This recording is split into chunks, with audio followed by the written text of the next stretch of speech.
لوگوں کو، لیکن دھیان سے سنو، میسج مت کرنا. اور یہ ہدیہ جو دے رہا ہوں یہ کوئی حدیث میں نہیں ہے، یہ علماء کے جو صالحین ہیں ان کے تجربوں میں سے ہے. انشاءاللہ بہت فائدہ ہوگا، بہت فائدہ ہوگا. کل جمعہ ہے انشاءاللہ، اور اس کے بعد بھی جمعہ آئے گا. بس آپ جو ہے اپنے پاس یا مجیبو کاغذ پر 101 مرتبہ لکھ کر اپنے پاس رکھ دیجئے.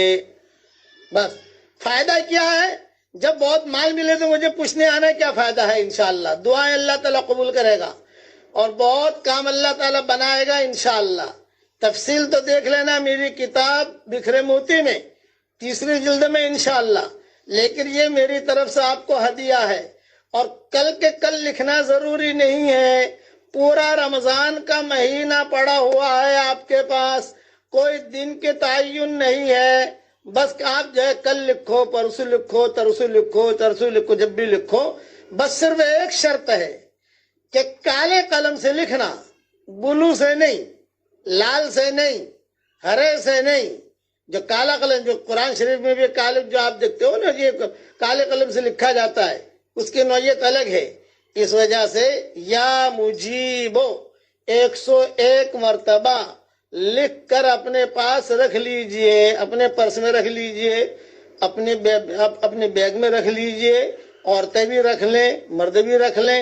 اور دوسرا کہ ہر قسم کا آدمی اسے لکھ سکتا ہے. مائیں بہنیں معذور ہیں تو بھی لکھ سکتی ہیں، کوئی حرج کی بات نہیں. بیٹا لکھ دے، بیٹی لکھ دے. اور ابھی تو آپ کو جو ہے تقریباً 20 دن 25 دن پڑے ہیں، لیکن رمضان کے مہینے میں لکھنا ہے. یہ نہیں کہ شوال میں لکھو، آپ شوال میں نہیں، رمضان کا مہینہ ہے، جب بھی ٹائم ملے آپ لکھ لیجیے. اللہ تعالیٰ اس میں انشاءاللہ بہت برکت دے گا، دعائیں بھی قبول ہوں گی انشاءاللہ. لیکن حدیثوں میں نہیں ہے، یہ خبر رکھنا. تجارب الصالحین صحابہ کے زمانے میں بھی ہوتے تھے. یہ بھی ہے کہ کئی علماء نے کئی چیزیں لکھی ہیں. خیر اس لیے حدیث کہہ کر آگے مت بڑھانا. اب دعا کر